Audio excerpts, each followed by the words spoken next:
may have been that at some point someone challenged them with their preparedness, right?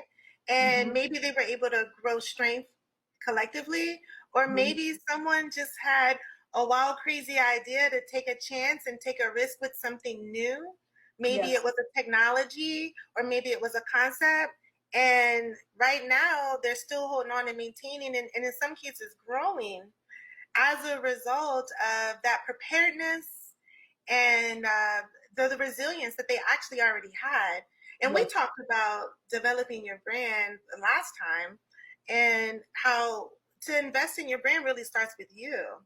Yes, it So does. when it comes to pivoting and adjusting to change, especially as a business owner and entering something new like this, um, there's a lot of preparation that you had to have, maybe certain experiences that you had to Yeah. go through Yeah. before you were ready to Yeah. kind of move with this. So, you know, I just, I thank you, and I thank everyone for being so willing to share and be vulnerable, and then moving together towards a common goal.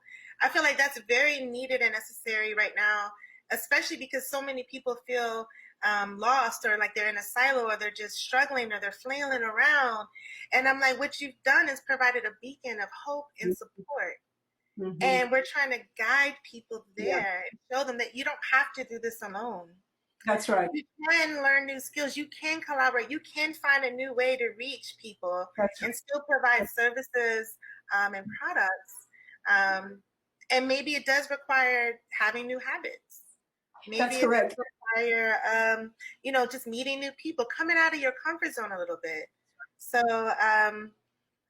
I just wanted to say thank you and thank Linda and everyone else who's contributed, because right now it's really hard being a Black creative. It's really Yes. hard being a maker and a business person. And there's a lot of competition right now. We're in an election year. There's a lot of distraction. Mm-hmm. So we're not just dealing with just a global pandemic. We're also dealing with politics.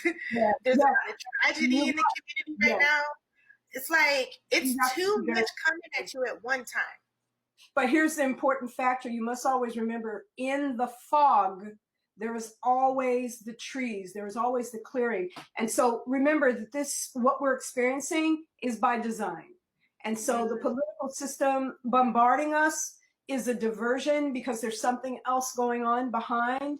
And we should never forget, history always plants that picture. And if you look at history, you will see that there is always some kind of a forest in front, like, oh, here's the vapors, here's the fog, you can't see past this, we got so much going on, we've got COVID-19, we got this going on.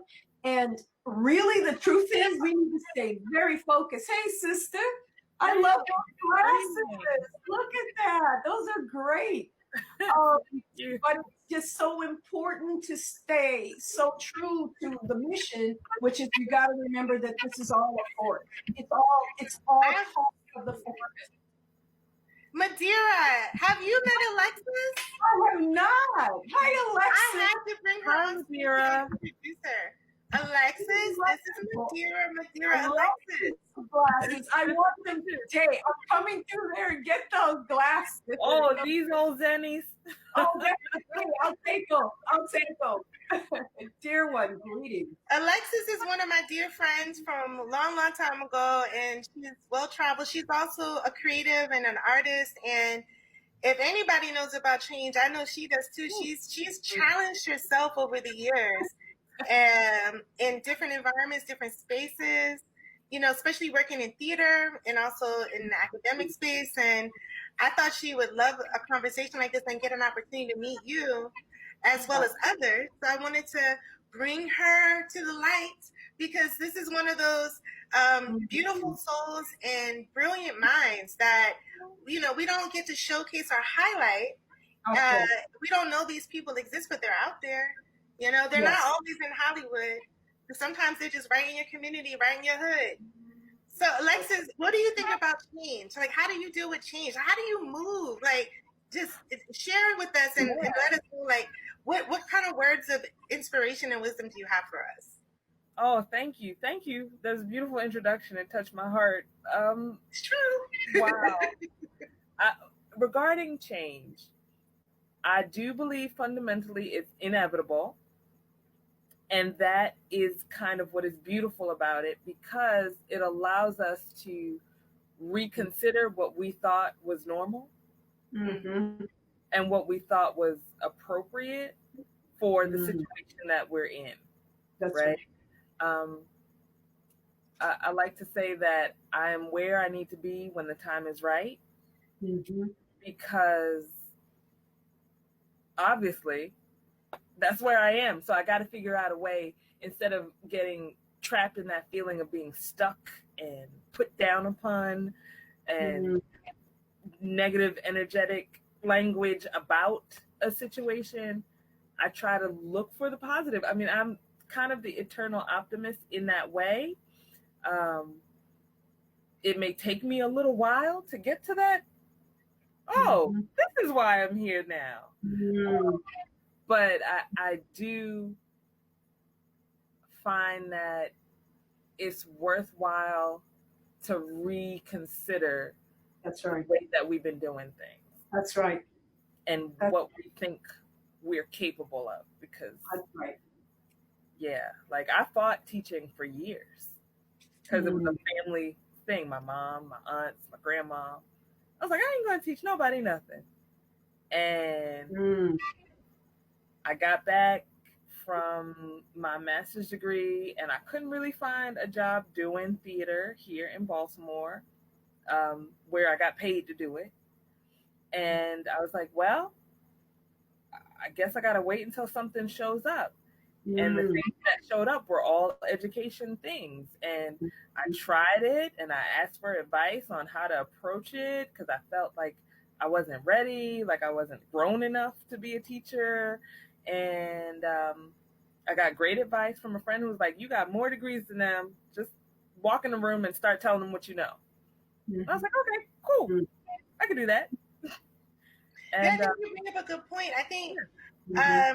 you, like you said, you weren't ready to enter that space. You felt like you needed more time before you could be considered an educator, a leader, or some sort of authority on knowledge, but you had to pivot, right? mhm, Um, and you were willing to, you were prepared to pivot, you were willing to take that risk. And I think a lot of times as creatives, especially as Black women, we struggle with knowing when it's time to pivot, if it's right.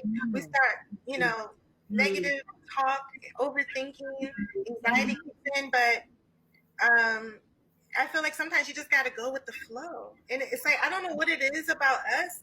We're already strong, we're already naturally resilient, but sometimes um, we talk ourselves out of opportunities yes. to change and grow just because of this little conversation that's going on up here.